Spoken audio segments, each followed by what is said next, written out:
muito natural. Em todo país democrático existe isso aí, né? Essas convergências de pensamento, né? Mas é importante o resultado final, que foi 100%. Excelente, quer dizer 80% do povo. já mudou a ideia. Já viu que realmente não era nada daquilo que eles estavam pensando. Trabalho muito também, trabalho em restaurante, então é dia, noite e dia.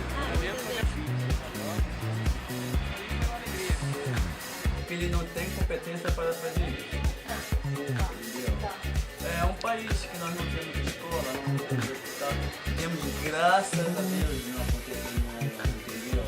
Eles conseguiram na parte da segurança, entendeu? Conseguiram dominar, mas...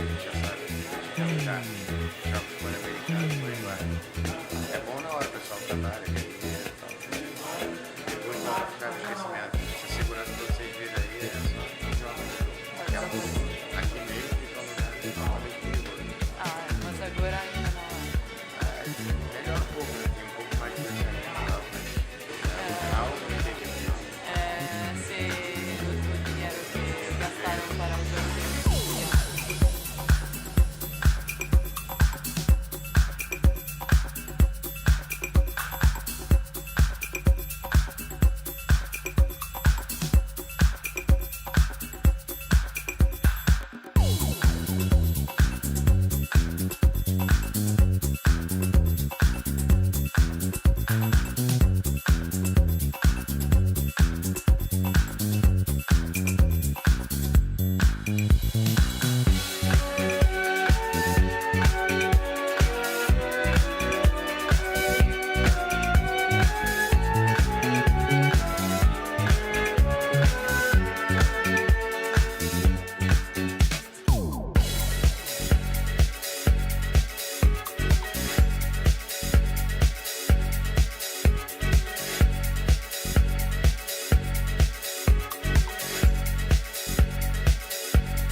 Today I will be reporting on Brazil.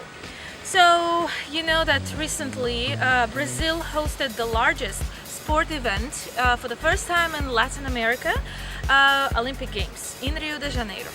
So my report today will focus on very interesting aspects, my personal observations. I was placed in Barra Olympic Stadium, which hosted several games such as handball, several sports such as handball, velodrome, swimming.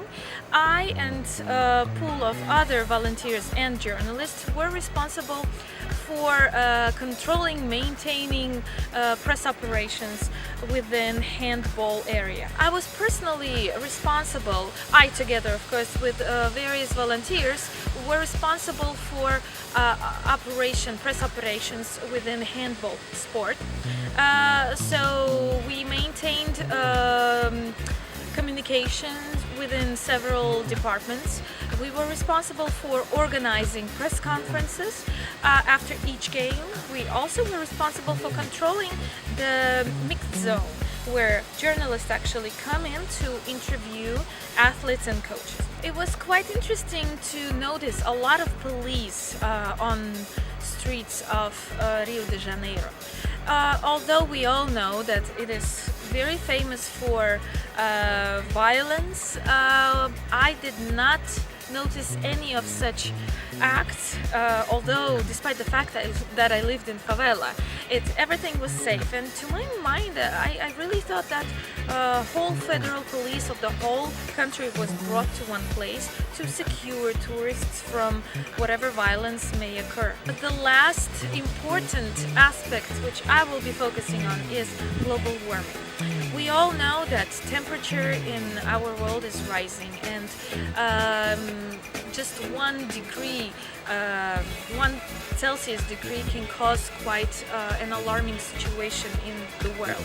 Brazil hosted several times conferences concerning global warming and climate change. Today it is by far the most involved into the research country, which has created a very interesting project which is called Museum of Tomorrow. Museu Amanhã is an interesting project which connects together human being and the nature. It is very technologically well thought. You can actually see for yourself how things work and what we as human beings have caused to the nature. Of course, when it is done not only for elder human beings but also for children, so that they could understand what is happening in this world. And one last thing that I would like to point out is how Cariocas and just Brazilians who travel to Rio from other parts of their country try to put aside all the problems that exist in their society for 3 weeks. Of course, insanity, violence, dangerous life in favelas, corruption, drug problems. All of that was placed aside just to enjoy the event and to show, of course, foreigners and tourists what Brazil is capable of. Of course, it was exciting in the beginning because Brazil was hosting in 2014 World Cup, and with the very good economic situation, they were quite happy to receive another good news of hosting Olympic Games for the first time in Latin America, and they took upon this amazing journey. However, with the crisis in the oil industry, with political crisis as well, the recent impeachment of the president and corruption scandals that she was involved into, car wash operation, it was quite a wobbly situation for the country, and nobody knew whether Brazil will be able to pull through. Of course, it's up to Cariocas, to Brazilians, to decide how to cope with the equipment and expenditures that are left after the Olympic Games. But one thing worth pointing out is that Brazil was successful in hosting the largest sport event in the world, and of course was successful in advertising itself to the rest of the world.